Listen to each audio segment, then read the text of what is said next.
L'importance de l'estime de soi chez les enfants avec des difficultés d'apprentissage.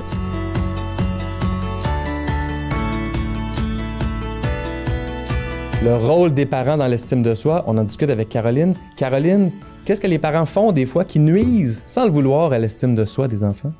Oui, il y a des comportements qu'on va adopter comme parents qui sont vraiment pas mal intentionnés, mais qui pour autant peuvent avoir des conséquences qui sont plus négatives sur l'enfant. Par exemple, la fameuse comparaison.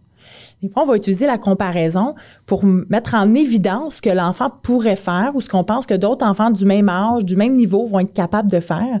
Mais le message que ça porte à l'enfant, c'est « toi, tu n'es pas capable comme les autres ». Là, je peux le comparer aux enfants de sa classe. Et voyons, les enfants de ta classe, est-ce qu'ils passent, eux, 1 heure de temps chaque soir à faire ça? Donc, on est en train de dire à l'enfant que non seulement ils ne réussissent pas comme les autres, mais que les parents des autres enfants, c'est plus facile pour eux. C'est très difficile pour l'enfant à entendre. C'est très difficile d'être comparé aux enfants de la même fratrie. Et ton frère ou ta sœur ne veut pas de la discuter comme ça, lui, en 2e année. Voyons, qu'est-ce qui se passe? Donc, c'est comme si lui, il n'était pas là où on souhaiterait qu'il soit. Puis même les parents, moi, le premier, je le fais des fois avec toujours une bonne intention, ou même une intention de communication. On se disait « Ah, moi, j'étais bon là-dedans. Oui. Moi, j'étais bon en mathématiques au secondaire, alors que mes gars ont peut-être plus de difficultés. » J'imagine que c'est pas une super bonne idée. Oui, bien, c'est toujours comment c'est apporté. Parce que ça peut être apporté genre, moi, ça, c'était une facilité pour moi, mais tu vois, moi, c'était le français, mon défi. Donc, il y a des choses pour lesquelles, bien, c'est correct d'avoir plus de facilité. On n'a pas besoin de faire assembler à notre enfant que nous, tout était difficile pour lui montrer que lui, il est bon. C'est pas ça non plus. Ouais. Mais c'est de dire, faisons attention à ce qu'on reflète à notre enfant, aux attentes qu'on lui met, en fait, en comparant notre enfant, en le comparant aussi à lui-même. Faire attention, de dire, bien, voyons, hier, ça allait bien, là, qu'est-ce qui se passe? Donc, notre mieux, autant notre mieux de parent que le mieux de l'enfant, il varie à tous les jours en fonction de sa disponibilité, en fonction de son état émotionnel, en fonction est-ce qu'il a bien dormi, est-ce qu'il a assez mangé. Donc, il y a un paquet de facteurs qui vont venir influencer sa disponibilité aux apprentissages. Donc, d'une journée à l'autre, il ne faut pas s'attendre à ce que ce soit toujours pareil. Donc, d'éviter ces comparaisons-là avec l'enfant. Et comment on fait pour comparer avec les autres enfants ou avec la fratrie? Pas que c'est important de le faire, mais ça arrive qu'on doive le faire ou que l'enfant va le faire lui-même. Comment on aborde ça comme parent? Mais je pense que c'est un réflexe qu'on a beaucoup trop entre nous comme adultes dans les milieux de travail de se comparer. Mais j'ai encore jamais vraiment vu de milieu dans lequel se comparer à d'autres personnes qu'à soi-même est très efficace.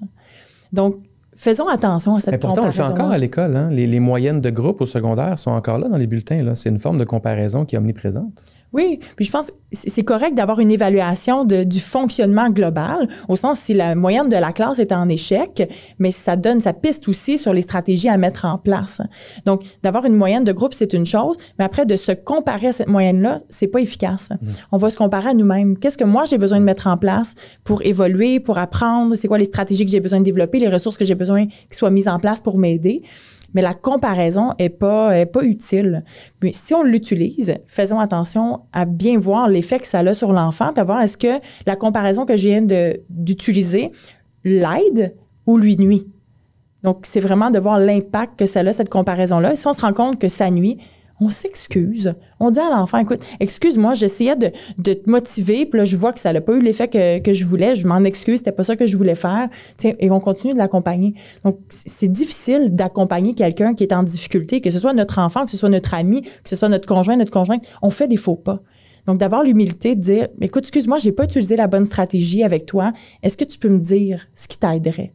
Et de donner le pouvoir à l'enfant de guider son parent, de dire, bien, à la mesure de ce que moi j'ai besoin, voici comment toi tu pourrais m'aider. Puis d'avoir cette humilité de le demander à l'enfant-là, ça nous descend un peu du piédestal, que nous, on sait tout, on connaît tout, on maîtrise tout.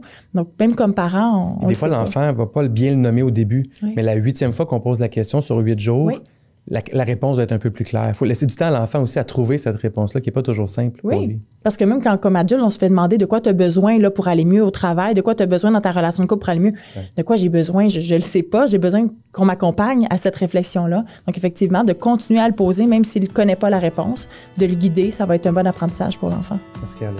Merci, Carlo.